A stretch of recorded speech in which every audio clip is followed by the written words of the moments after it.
Hello, everyone, as we join together here virtually. You were in the right place at the right time for a discussion on the history of the ordination of women.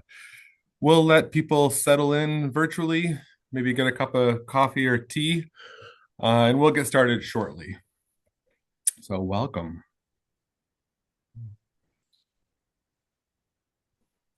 If you are looking for something to do, feel free to, in the chat, feel free to put where you're calling from today. Love to get a sense of people. Good.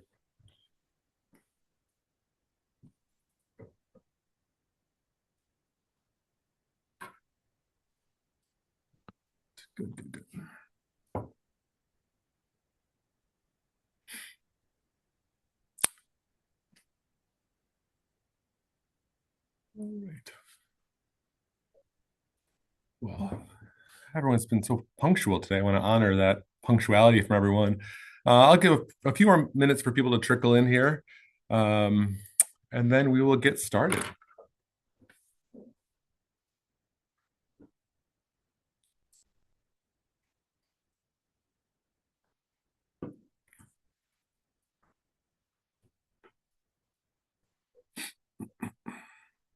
All right.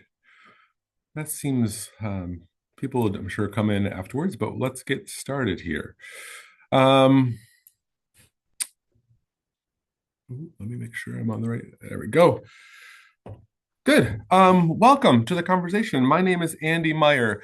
I am the director of the FM Johnson Archives and Special Collections here at North Park University. I'll kind of be the moderator for the day as well. So a few housekeeping notes before a more formal introduction. The event will be recorded and will be made available online afterwards. You can ask a question via the chat feature anytime. If you have a technical problem, let me know there and I'll tend to it. We ask that everyone keep themselves muted during the presentation, and then kind of at the end, there'll be a time for questions. And you can ask those questions via the chat. I'll read them out loud, or you can unmute yourself and ask questions there. So, I gotta find my other notes here. So many notes to work with. So this is actually the fifth installment of a series of online conversations created to celebrate the 90th anniversary of the Covenant Archives and the Commission on Covenant History.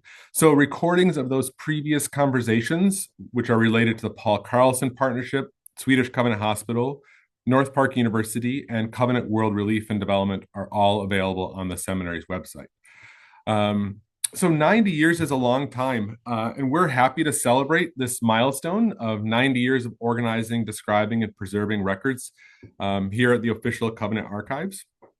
But of course, this work has been done for much longer than that by more people. So I just want to take a moment to thank everyone, from pastors to administrators to secretaries to missionaries to everyone that kind of has been involved in keeping North Park or keeping Covenant history going. And Hauna will talk about that, I'm sure, in her presentation. So these records serve as a living memory, ones where access and engagement with archival resources bring meaning and direction to the ministry of the Covenant Church. So happy to celebrate this. And in order to do so, we're not celebrating the collections that sit here on the shelves, but rather we're trying to highlight some of the ways they're being used, both by professional historians and by, quote, normal Covenanters who have engaged in archival resources to do the work of history. So with that rather lengthy introduction, I want to introduce the speaker. And actually for that, I will turn to Greg Sager, the voice of the Vikings. Oh, hold on here. I got to make sure I got it queued up right. And now, standing 5 foot something, with degrees from North Park University and North Park Theological Seminary, a PhD from the University of St. Andrews, the former editor of the Covenant Quarterly, viral sensation and chair of the TikTok Committee, ex officio member of the Commission on Covenant History, professor of Pietism, the Wilma E. Peterson Chair in Church History, and Dean of the Faculty at North Park Theological Seminary. from Jamestown, New York, Dr. Hauna Ondrey. And with that, we'll give our speaker a round of applause and introduce her. The floor is yours, Hauna.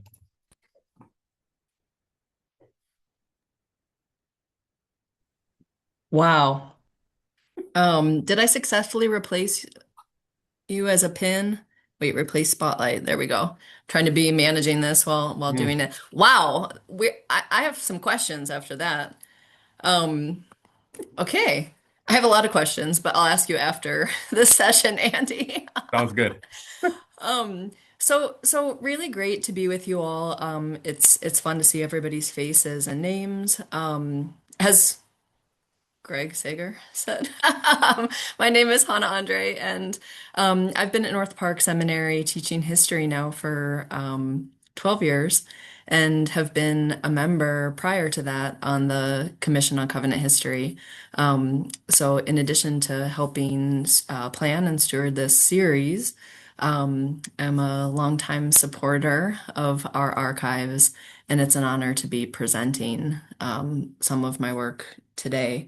Um, as was mentioned, I've been serving the last 4 years in an administrative capacity, and so it's fun to be able to have opportunities to continue with to a smaller extent, but to some extent with historical research and teaching.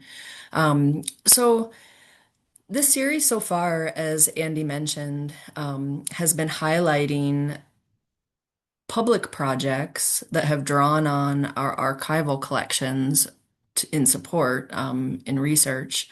We've seen so far an exhibit celebrating the Paul Carlson project, a history wall created to tell the history of Swedish hospital, and most recently, a written volume of the history of Covenant World Relief and Development, celebrating its 80-year anniversary. And I'm grateful to see many of the presenters from those earlier installations of the series here.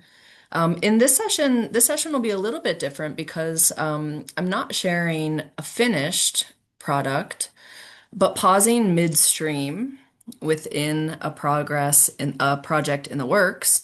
So in a sense, inviting all of you back into the workroom through the workroom door to look at an exhibit in progress. So what I'm going to do in this time before we move into conversation is describe the intended finished product, share some of the interpretive decisions made along the way, and invite your participation and your input. So this is like a little bit of a bait and switch because you probably didn't know that you were coming into the session in order to be enlisted. But I hope by the end of this session that you're going to be not only excited about the project and its outcome, but signing up to contribute to its final form. So the project in general is in commemoration of the 50th anniversary of women's ordination in the Evangelical Covenant Church. It's in 1976 that the annual meeting of the Evangelical Covenant Church votes to go on record favoring the ordination of women. I'm showing in this image an image from the Covenant Yearbook from 1976 and the official minutes of the annual meeting. The QR code here, which I'll show in slides across the presentation if you want to access some of the incredible digital collections that the archives hosts. Bryce and Bonnie Nelson in their presentation really highlighted several of these collections, showing how they were able to write a full history of Covenant World Relief and Development from Washington, right, by accessing the digital collections. So one of these is the Covenant Yearbook, and this is the official minutes from the 1976 annual meeting, where delegates voted to go on record as favoring the ordination of women, the text blocked out here, And in the same annual meeting, if you look under the second box, another motion was promoted that the Covenant Church institute a denominational wide program of information, education, and placement in the matter of employment of qualified ordained women in local parishes.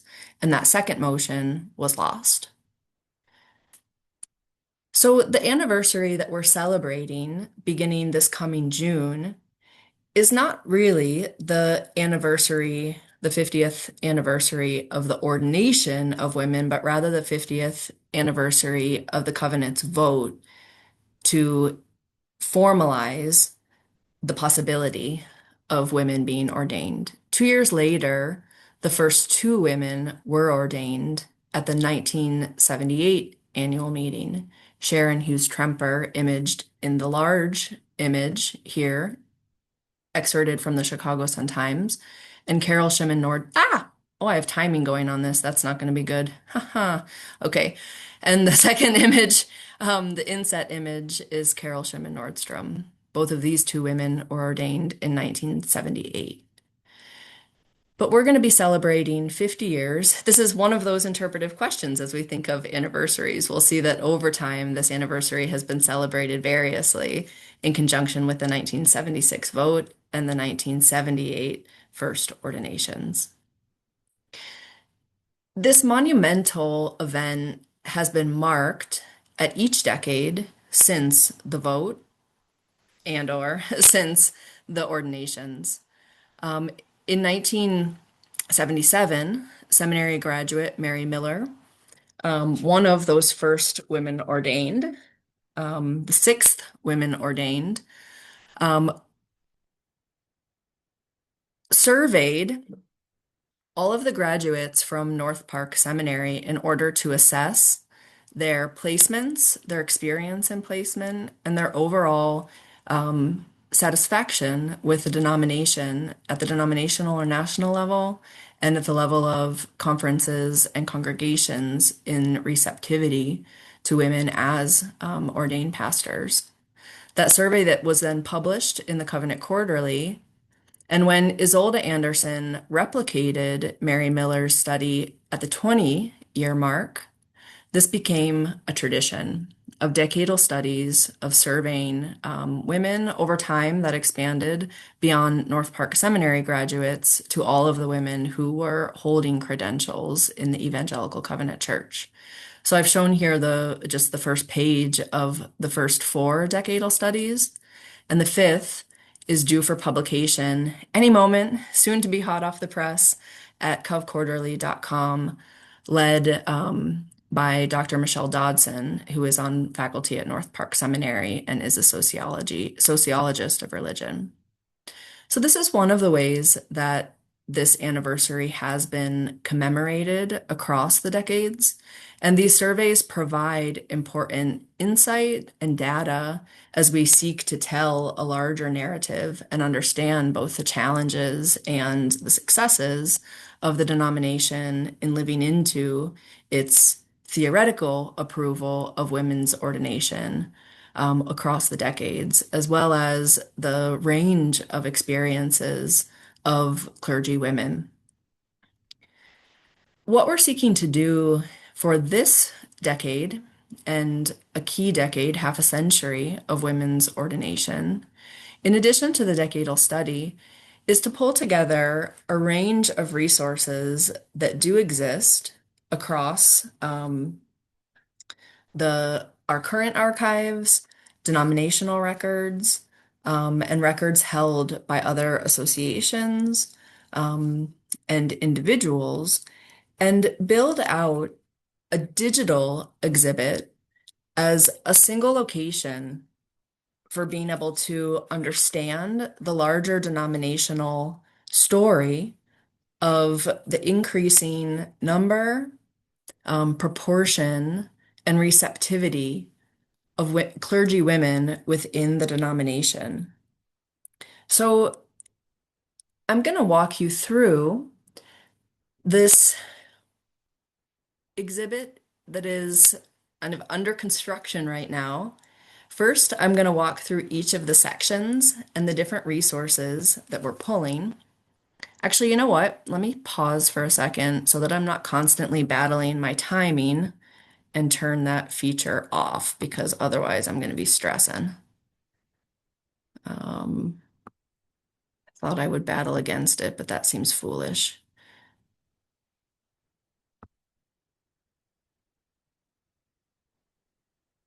Thank you for your patience. Okay, now we'll be solved.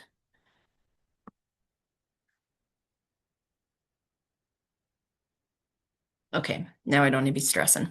Okay, so I'm going to walk you through the key sections of the planned exhibit, what existing resources we're drawing on, and what new resources we're both actively collecting and seeking. I realize already that I'm using first person plural language, we. Um, at each session, Andy's gotten well-deserved shout outs from his support of different projects as archivist. And he's been instrumental in building the actual structure for this exhibit, which I'll walk you through later, some of the architecture of that. So when I say we, I primarily mean Andy and me, but I'll also share how Covenant history students and the broader Covenant are also contributing to this exhibit. So the primary sections of the exhibit, aside from a landing page giving an overview of the sections, are going to be a timeline, biographies, individual stories, compiled resources, and a section that will invite broad public contributions to all of these sections. And in this way, even though the primary we here is Andy and me, my hope is that the we becomes the entirety of the covenant. So I'll walk through each of these sections and give a little description before I bring you into the exhibit itself in progress. The timeline is going to, the intention of the timeline is to be a user-friendly, accessible location where relevant denominational decisions and initiatives, publications, and events, as well as key firsts across these 50 years, are compiled. Right now, we have a number of resources that are held in different locations, including on the Covenant Church website, on the Advocates for Covenant Clergywomen website, as well as in individual publications. And what the timeline here will do is visualize in one space these resources and contextualize them within a larger history, so that we can see not only key denominational initiatives. So this is just giving you a vision of some of the key events that will be integrated into that timeline with additional explanatory text. So different attempts to organize groups for advocacy, like the early task force on women in pastoral ministry, or events such as the 2000 ECC consultation on women in ministry, which was really a watershed event that led to the formation of the Commission on Biblical Gender Equality. Right? So in addition to showing isolated initiatives and notable firsts across covenant history, I see Janet Lundblad is here in the audience, so watch out, Janet. I might turn when we get to oral histories and put you on the spot for some oral history. But in addition to indicating each of these events, publications, firsts, and so on, putting them all, contextualizing them all into a timeline will also enable us to see what like the interrelation or interaction between these discrete events, right? Which denominational actions or resources had a positive impact on the experiences of women as they were reported across the decades within decadal studies. So these events will be, oh, and I did this too. There's a picture of Janet Lundblad. Love it. Love it. There, I like to see your smiling face. Yeah, I saw you on the list, therefore I had to choose that. We'll put her up later to show the contrast of, yeah, her hairstyle then in the 70s and now. All right, so the timeline will be an interactive timeline where each of the events is also holds some narrative to show, right, cause and effect over time. Right, how the decadal studies led to further denominational initiatives, publications, organizations, that in turn impacted the experiences of women in local congregations.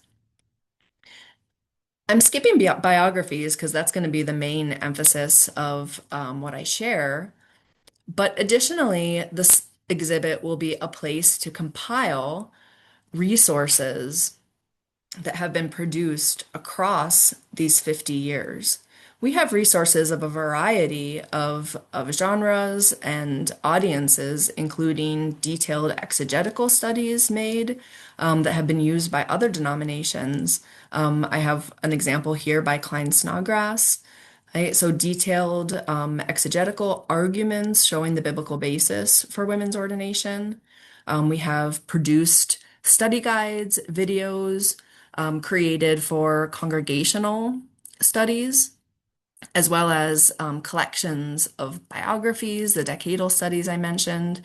And we want to ensure that these are all available in a single location and also that they're preserved long term, that these important resources won't be lost when websites are updated or technologies change.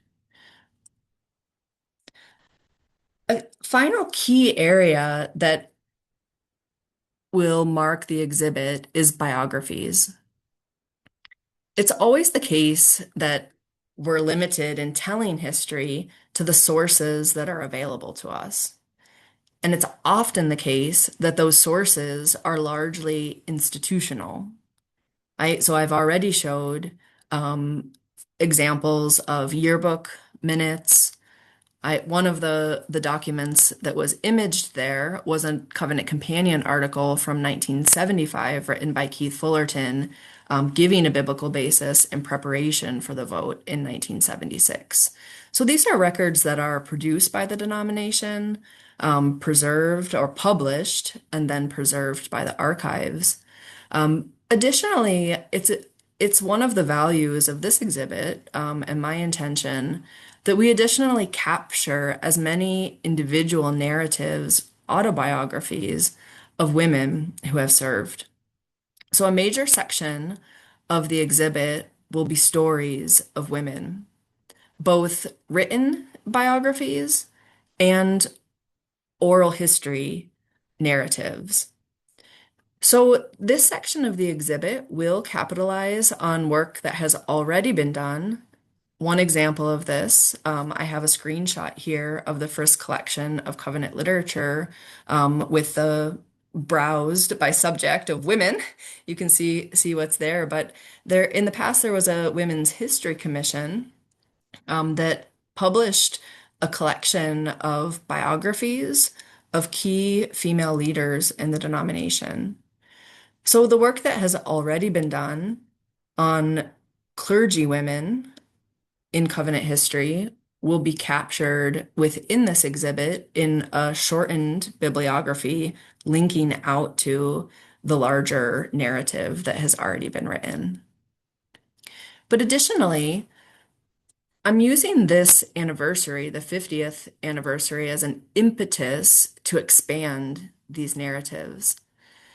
And we're doing that through two ways. One is encouraging the collection of additional oral histories. So this is a collection that Andy and his team have been building. And you can say how long this has been building, but the QR code there will take you directly to this page. You can also see the URL in the screenshot. But we have over 200, I don't know what the total number now, if you know, Andy, I think it's over 250 oral histories. And it's a one that is always expanding. So, Covenant history students in my class are required every semester to build this oral history collection by completing and recording an oral history interview with a narrator from Covenant history. So you can go to this page and scroll across where it says search by interviewee, or you can search by the Covenant History course project. But these narratives have been built across the years. And shout out to some of my current Covenant History students who I see here. We're mobilizing this year's student collections to focus them specifically on the stories of covenant clergywomen, right? So that we can build out this collection. And there, as a source, oral histories offer a greater degree of texture and individual experience than we could ever hope for, of course, in something like annual meeting minutes or an exegetical argument. So it's a critical source type that will be a primary section of this exhibit. Another way that we're expanding those stories is by inviting not only oral histories, but also written biographies. And the two go hand in hand. We're inviting people through this form, which you can also scan and contribute to volunteer either to suggest a covenant clergywoman whose story should be captured and included in this exhibit, or even to contribute that biography by writing, first interviewing, and then writing a story, the narrative of an ordained woman. So I would invite you, we've had about 45 contributions to this form so far. As with all things voluntary, there's a smaller amount of biographies that have then subsequently been sent.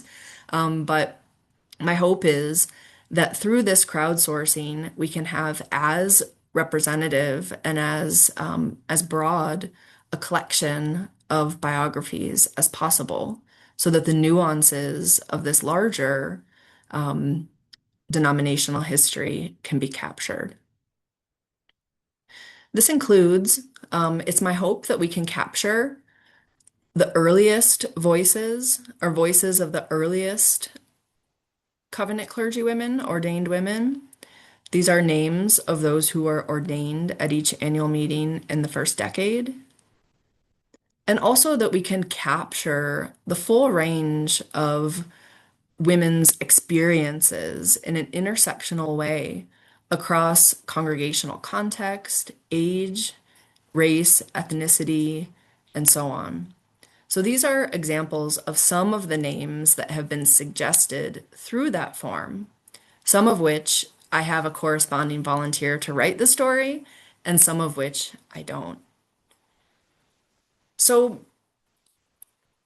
actually, so I go back to that to say I'll drop when we're in Q&A, I'll drop that, and certainly in the follow-up email, I'll send the links so that you can think about who you know, what clergywoman has impacted you, has shaped your faith, has been a faithful witness to the gospel, and whose story you want to suggest for this exhibit, or maybe even write. Or if you don't know an example of a woman, but you want to contribute to the exhibit, please let me know and I can match you with a woman to do an oral history or to contribute a biography. So let me stop sharing here. I have some final historiographical and invitational questions. But before we do that, I want to show you what this looks like so far. Maybe. Oh, yeah. Online. So I'm going to give you a little tour of the exhibit in the works. You'll see that it's not very pretty yet. Don't worry, we're going to have some beautiful images, I think collages of images enabled by the historical photograph collection. So we'll be working on beautifying this. But to give you a sense of the basic architecture, we're using a platform called Omeka S. Yeah, yeah, that's good. And you can give me like yes and no's for any of the technical issues. That is a great resource with a lot of different modalities. And the ones that we're going to use, this is the welcome page to give an overview of the collection itself, of the exhibit itself. And then corresponding to the sections I just outlined, the timeline, taking time to load, will compile events, publications, decisions, firsts, and give some descriptive text. And this is what it will look like. Um, oh, you did update. Okay, that's beautiful, Andy. Andy just did some some image updates. I've been finding that a hard one to crack. Um, so looking further behind the scenes, the way we're populating this is through an Excel spreadsheet, right, where we're collecting each of the headlines, the texts, any media, whether it's an image or a video, and then the date or date range and display date. And that's what automatically is populating in this front-facing image. So you can see that if we skip to, I mentioned the Keith Fullerton article, right? That you can actually look at the timeline as it develops. And as you're interested, read more deeply into the articles or resources that are referenced and contextualized, link out to a biography or oral history of an individual first, and so on. Right? So this will be, um, right, here's another example. Oh, I promised I wouldn't go that far. That's not been updated. You can see it's a work in progress, right? We'll have here the link to the yearbook minutes, and you'll be able to link out to that collection to read in greater detail. So this will be the timeline. And then as we get into biographies, right, this is just draft text introducing. Oh, I don't see any of the records anymore. But we'll have either actually, I'm going to show you an example of a finished product that has provided some inspiration of another exhibit using the same platform. Here's an example of 1 century of Black Mormons, and they have this who, and that's provided the inspiration for our biography section. So this is where we'll fill out each of the stories that are contributed. And then for the resource section, here's where we will compile all of the available resources. And here's one example of Called and Gifted. And then finally, a section where anybody can contribute a biography, suggest another entry for the timeline, and so on. So even after this exhibit launches, in time for the precise 50-year celebration at the June annual meeting. Let me stop share. It will still be a work in progress, and will be continually welcoming contributions as you see and others see gaps to say, why isn't Cheryl, I'm looking at the screen, why isn't Cheryl Takabayashi's story in this exhibit? Right? There's always a way to say, please contribute this. We want it to be as comprehensive as possible. And similarly, to build the oral history collection. Right? So this will continually be a work in process.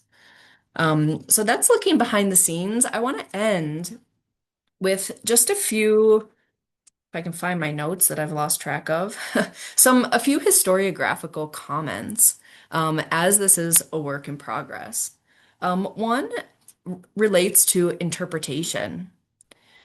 So Andy might have further thoughts on this that we can come up and bring up in discussion. But in principle, the work of archives is non-interpretive or is neutral. right? We can say that there's always systems at work in what materials are created, what materials find their way to the archives for preservation. But in principle, Andy's job as an archivist is to preserve sources so that anyone at any time can access those sources and interpret them. Right? Can tell the story in different ways at different times as different questions emerge. But the work of historiography isn't neutral, right? It's always interpretive. And one of the questions that comes up in an exhibit like this is questions of interpretation. And one that I'll highlight, and one example I'll highlight is simply in the title. Right? So I've been playing with different titles. And as we think about the history of 50 years of women's ordination, right? This has come up in planning conversations for different events. Is this a celebration? Is it a time for lament? Right? Opportunities that were missed or pains that were experienced by pioneering women who left ministry because they couldn't find a position? Right? Is it both? But you can see how even in the selection of a title, there can be an implied telos. Is this a story of continual improvement? Right? Where we started with a nascent commitment, but imperfect commitment to the unrestricted leadership of women, ordained leadership of women, and over time, increasingly lived into that commitment more fully. Right? That's an implied story of progress. Right? Or is it something, you can think about, so how you title something even is indicative of an interpretive choice. So inviting you into this conversation, the working title that I've selected is The Long Amen, 50 years of women's ordination in the Evangelical Covenant Church. So I've sought in my title to be somewhat neutral evaluatively, right? Not emphasizing this or not telling this as a story of kind of inevitable continual progress or one of failure, but instead, my intention is to focus or foreground the stories of faithfulness of women in a variety of contexts, encouragements, discouragements, but continual faithfulness and the continual faithfulness of God to the church through women. So I'll just bring that up as just one example of an interpretive choice in a front-facing attempt to integrate and narrate the sources available to tell the story, the history of 50 years of women's ordination. And I would love to hear your thoughts on alternate titles or the working title. The other historiographical point that I want to make relates to representation, right? What sources are in the archives? What oral histories have already been collected and what haven't? I find in classes that there's a continual pointing, and it's a correct pointing to the absence of marginalized voices within even the oral history collection, further and systematizing or codifying that marginalization. And I find also that when there's an open invitation for students to contribute oral history narratives, often those patterns replicate. So I want to say that this is a work in this is a community work, and I want to encourage you and to share the word, spread the word, share this with others, that sources come to be because somebody creates them. Right? No source is magic, falls from the sky. Right? Whether it's a written source or an oral history, those sources are created and they're preserved by getting them to the archives. Right? So this is one example of a project where my goal is to be as broad, as representative as possible so that we can tell as full a narrative as possible of the experience of clergy women in the Evangelical Covenant Church. Right? But we can't tell that story apart from sources. Right? History is always interpretive, but it is the interpretation of sources. And that can't even take place if no source exists. Right? So I want to end with an exhortation for this exhibit to say, I'm inviting, I'm begging you for your help in creating those sources by writing biographies, by collecting oral history narratives of women who have served in ordained ministry in the Evangelical Covenant Church so that their stories can become part of the historical record and contribute to our narrative of covenant of women's history, the history of covenant clergy women, and the history of the Evangelical Covenant Church as a whole. And what's true for this project is true of every project.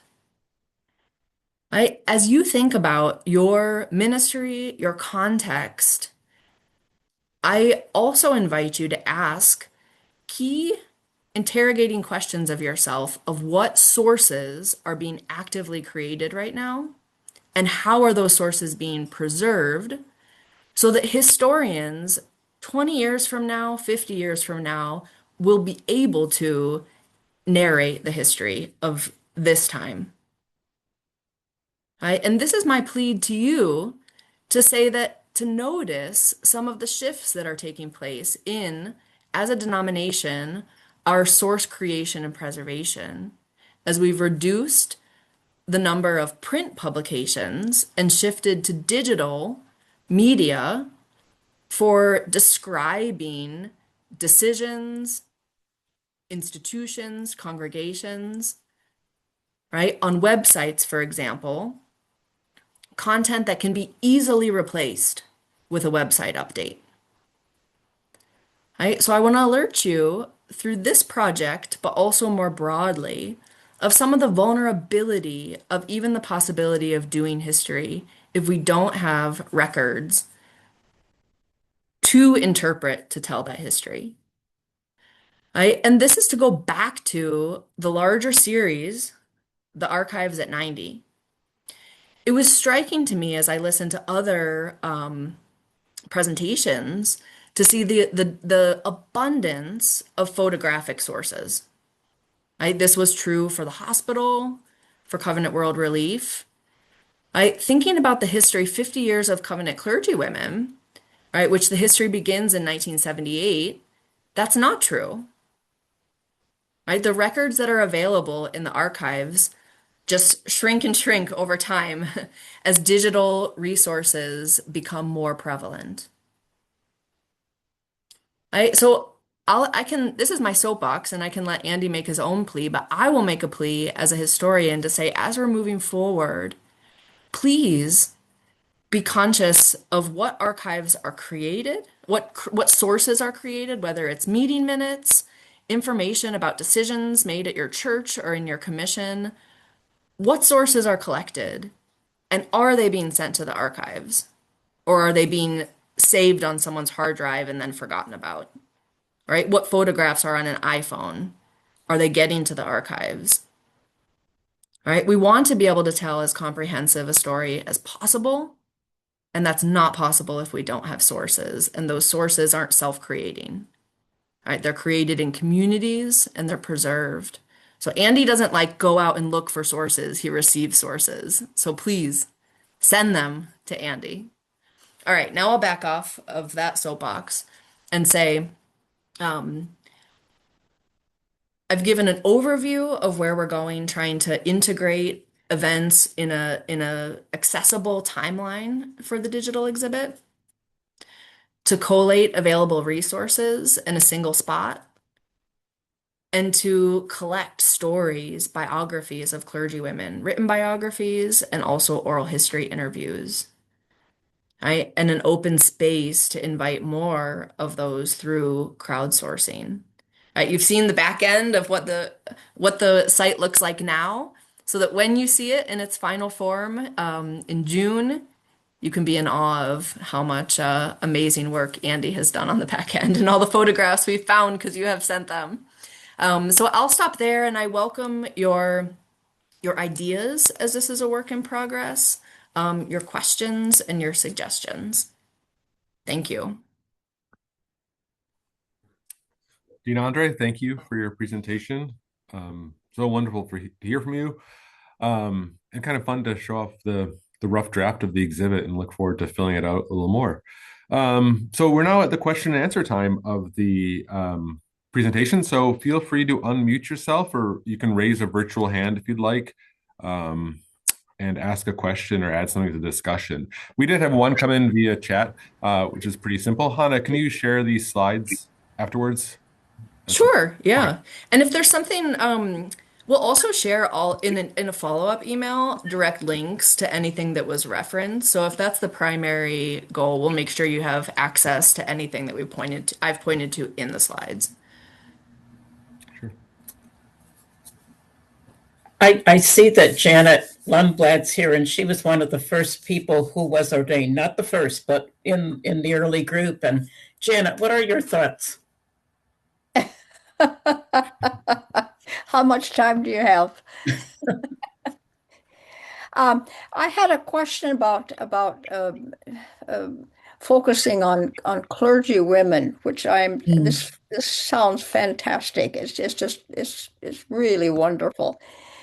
What about all the women who have ministerial licenses? How can their stories also be told? I remember as we started talking about how to gather as covenant women ministers, we wrestled with, should we call this Association of Covenant Clergy Women or Covenant Women Ministries? And we thought, well, that organization already exists, and we want to focus on the ordination part of it. But I'm wondering, is there a place also for those who have ministerial licenses? Yeah, that's a great question. I'll say two initial responses. One, I think even in the surveys that has been expanded in the most recent to include any credentialed rather than ordained. So we could shift to say credentialed women holding a ministerial license and so on. And I think that's an important expansion. Because especially for different gendered reasons, I think there's a higher prevalence of women who are serving in ministry under a ministerial license and not moving on to ordination for a variety of more systemic reasons or barriers. And I know that was one of Dr. Dodson's interests in expanding, especially in order to have a broader representation, racial, ethnically, of women, because there's also, of course, systematic reasons, intersectional reasons for race, gender, and ethnicity. The other piece, though, there is one boundary that I'm very conscious of and committed to, but uncomfortably so, is a boundary of just even credentials. Even if we expand it from ordination to credentials, the focus of this exhibit is on credentialed women's ministry because of the vote and the anniversary that's occasioning the exhibit. But I think it's so essential thinking of the much broader sweep of covenant history and the crucial role that women have played as leaders of all kinds, not only educators, fundraisers through the Women's Auxiliary. The Women's Auxiliary formed in 1916, right? Before we had an advancement team, it was those women who were raising funds for all of the building projects across the covenant, right? So leadership in any number of roles of denominational offices and even in pastoral ministry. Like those who were parish workers and essentially had a not an ordination, but a consecration, right? So the story of women's leadership is not coterminous with the story of ordained or even credentialed, like licensed and ordained women. And I think that's important to recognize that this exhibit and our celebration isn't celebrating just women's leadership as if that begins in 1978. Right? So understanding that prehistory is essential. But this exhibit isn't an exhibit on women or covenant women or women's leadership. So it's kind of that both and, like this is the narrow scope, but I have a caveat in the text to clearly distinguish to say that this isn't when women start leading or serving in congregations within the covenant. Far from it. Yeah, I think if anything, that points to other opportunities to really look at missionaries, parish workers, non-ordained leaders, teachers, all these other ways. Um, there's, I guess, another question too, a kind of a boundary question in the chat about, are we able to capture the stories of clergy women who have left the covenant?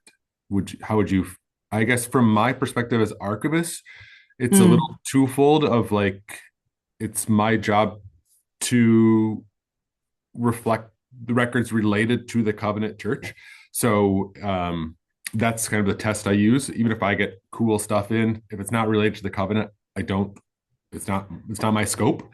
But women that had served in the covenant church and then either temporarily are serving elsewhere or have left the covenant, I would tend to collect pretty broadly there. So as long as there is a covenant or North Park connection, I would welcome it kind of into our collections here, especially if it reveals something about these institutions. I guess I'm not sure, Hannah, would you say that's in scope for the exhibit or? yeah. I think it would be. I mean, one of the important findings of certainly the first two decadal studies, to Eliza's question, is the high instance of women who graduated from North Park or ordained by the covenant, but after often multiple or years long attempts to find a placement, to be called to a congregation and failing, ended up leaving either for non-congregational ministry, chaplaincy, denominational leadership, or other denominations in which they could find congregational calls. So I think those would be critical stories to have in the archives because, well, I would say that they do fit within that collection scope because it gives us critical information about the receptivity of the covenant to women at that time, and it fills out what is revealed in those studies. I think that is one benefit of the early studies, although it had it's always a trade-off, but had its limitations in focusing on North Park graduates. But at least it did capture then those stories of those who left. Whereas taking as the sample size for the decadal studies those who are currently ordained, while it broadens the scope of those who have their education increasingly elsewhere, it doesn't capture those stories, right? That's kind of a sample error of those who have remained in the covenant. So I would say those are really crucial stories to capture, and I would welcome them into this exhibit. And I think one more thing is that goes to the kind of the larger, more philosophical question of what is the story we're narrating? And I think one thing I hope to do is to capture the nuances, the complexity of both, the growth and the growing pains. There's a question mostly for me in the chat. Is there anything too current to be sent to the archives? How old does something need to be? So no, there's not like a time limit on things. So we do receive kind of new records pretty regularly. We've started trying to capture for example, we try to capture institutional websites on a regular basis. That's actually proven to be very difficult and costly and technically challenging. So there's not like a threshold of too new for the archives. We do tend to collect records after they are out of their useful lifestyle. So if someone's like looking at something and using it, it's still in their desk drawer. Once it kind of no longer serves that administrative purpose, that's when we tend to receive records. But with digital records, that the whole thing is fishy. The whole timeline is off, where you can create a record and send me a copy immediately and still have it on your computer. So the criteria we use is records of lasting historical significance, which is kind of a tough line to figure out sometimes. So I'm afraid that's not too helpful there. So there's nothing too new, but there are kind of some limits to our collecting scope, kind of based on some new modes of communicating. So I don't want to just complain about how hard it is to be an archivist now, but for example, like the Covenant Companion, some relevant resources for women in ministry are letters back and forth to the editor, in the pages of the companion. I feel like much of that now happens in Facebook comments and on social media, and those are really challenging things to archive for a whole variety of different reasons. So there is a sense of like a worry on my end about how do we actually maintain all the records that are being created now, especially as they are created in more fleeting formats in ways that are difficult to capture, and more of them, more of these things that might be relevant. So it's a problem of abundance, I guess, but also a problem of like getting it in a pipeline that actually is able to be preserved here in the archives. Yeah.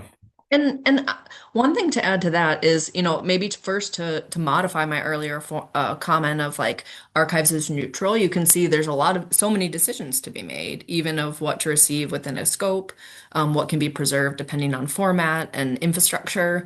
But I would give a shout to Andy to say he can help you make that decision. That if there's a question of a record and whether it can be received by the archives, to ask.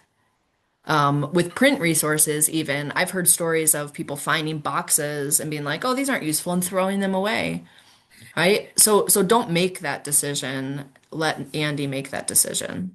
Yeah, I'm happy to help consult there. Hauna, you were talking about archives being neutral. To support this project, we did some interviews at this past midwinter, and the non-neutrality of the archives came up in my mind in the fore. The invitation was open to do interviews. We had a group of Covenant clergy women come down to do interviews. They wished to do their interview in Spanish. Our paperwork was only in English. So that's like an example of, I would say, institutional barrier that I am responsible for. I can say it's open and neutral, but if I'm only providing, the resources and the administrative forms in one language, I'm making a decision. I'm creating a barrier there that, should be looked at, should be removed. So that's an example of the non-neutrality of archives in problematic ways that we're still addressing. So, yeah, I see it is. I see a hand go up. Let's get the hand. From Cheryl Takabayashi, who is a A+ oral history interviewer. So shout out to Cheryl, who has done amazing work collecting oral history in Alaska. Thank you. I have a quick question about you. You showed a slide with suggested resources, and it had a lot of women's names on it in your presentation.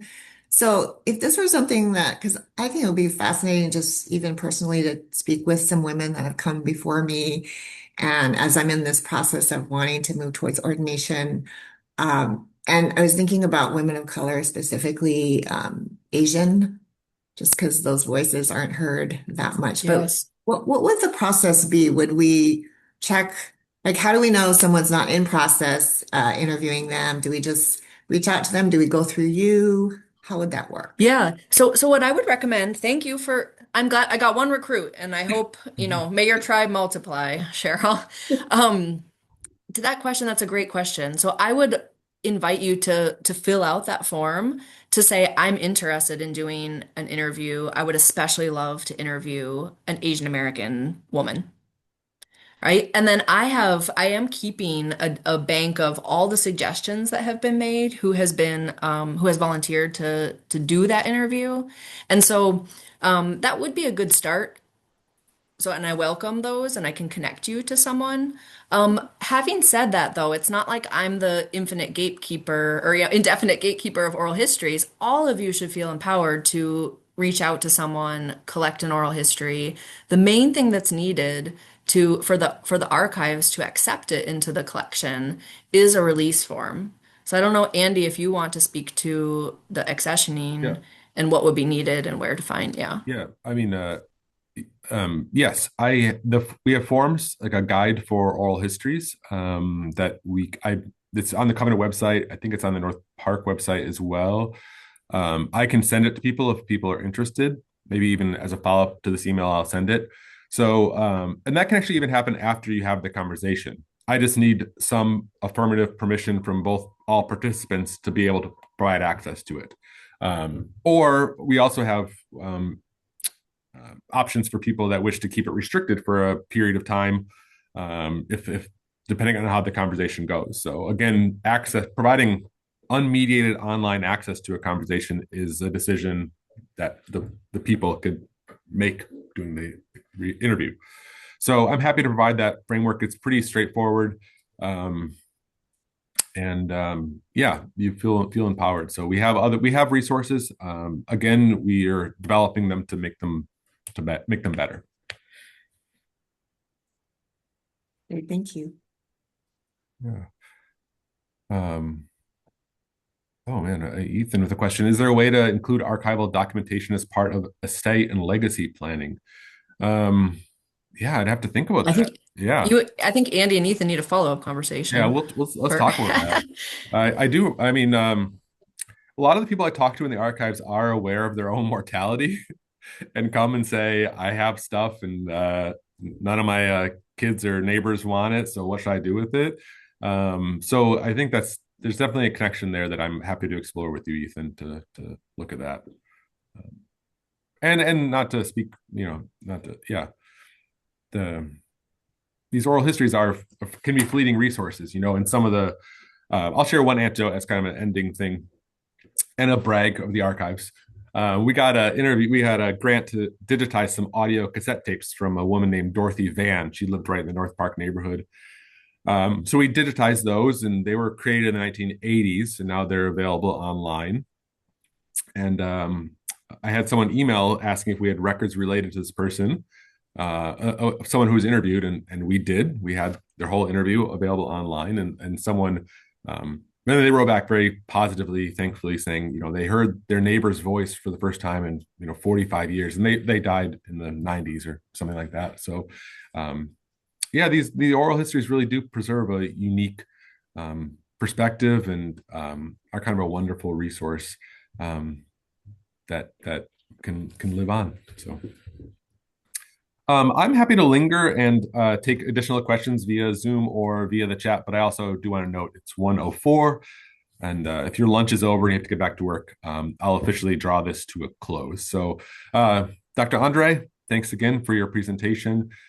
Thank you all for coming and hopefully now participating in this ongoing project. So, have a nice Wednesday.